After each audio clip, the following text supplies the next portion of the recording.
الحاقة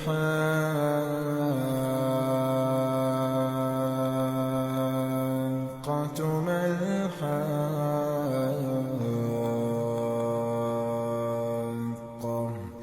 وما أدراك ما الحاقة كذبت ثمود وعاد بالقارعة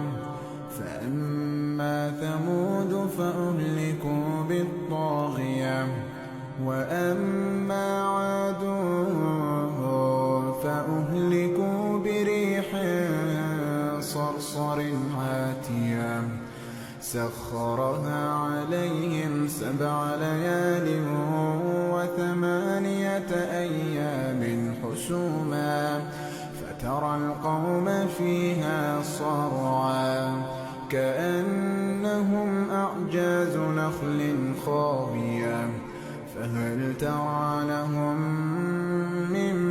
باقية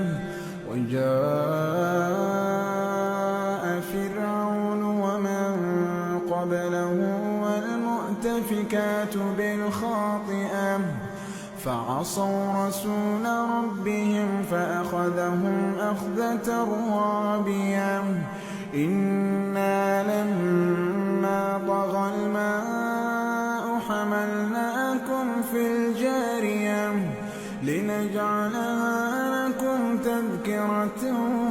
وتعيها أذن واعية فإذا نفخ في الصور نفخة واحدة وحملت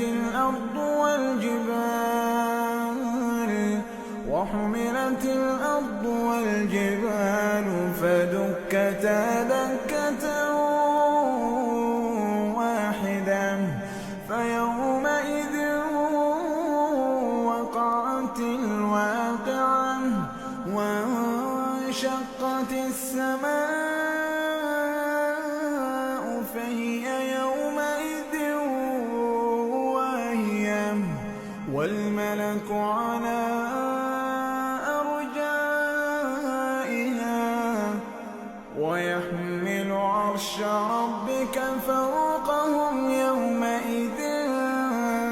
8 يومئذ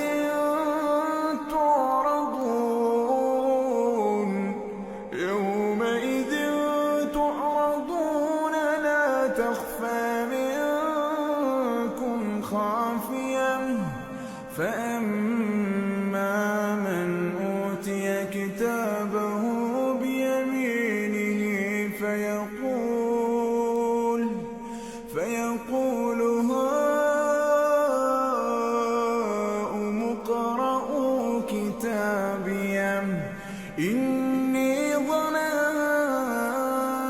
أني ملاق حسابيه فهو في عيشة راضية في جنة عالية قطوفها دانية كلوا واشربوا هنيئا بما أسلفتم كلوا واشربوا هنيئا بما أسلفتم في الأيام الخالية وأما من أوتي كتابه بشماله فيقول يا ليتني لم أوت كتابيه ولم أدر ما حسابيه يا ليتها كانت القاضية ما أغنى عني ماليه هلك عني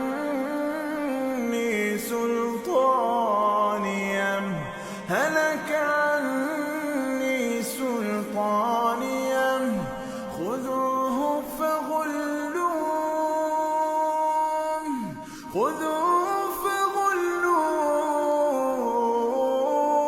فغلوه ثم الجحيم صلوه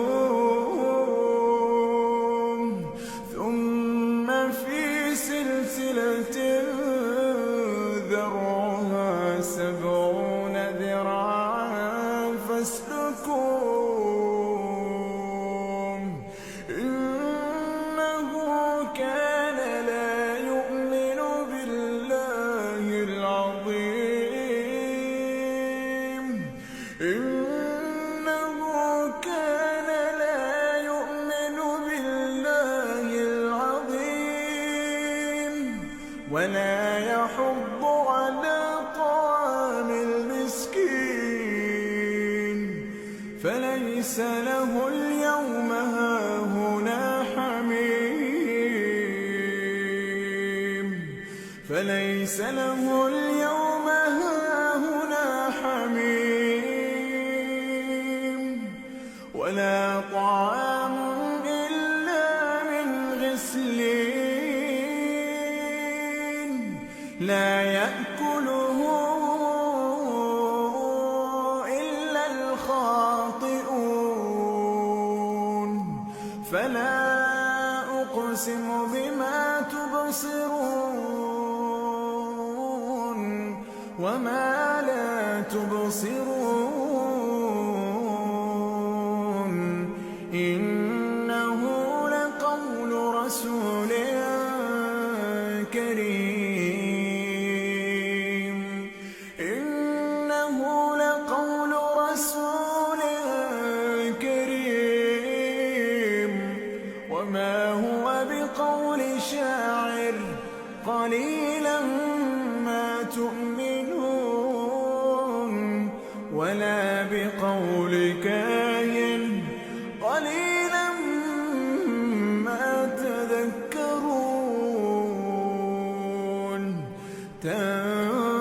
تنزيل من رب العالمين ولو تقول علينا بعض الأقاويل لأخذنا منه باليمين ثم لقطعنا منه الوتين ثم لقطعنا منه الوتين فما منكم من أحد عنه حاجزين وإنه لتذكرة للمتقين وإنا لنعلم أن منكم مكذبين وإنه لحسرة على الكافرين وإنه لحق اليقين فسبح باسم ربك العظيم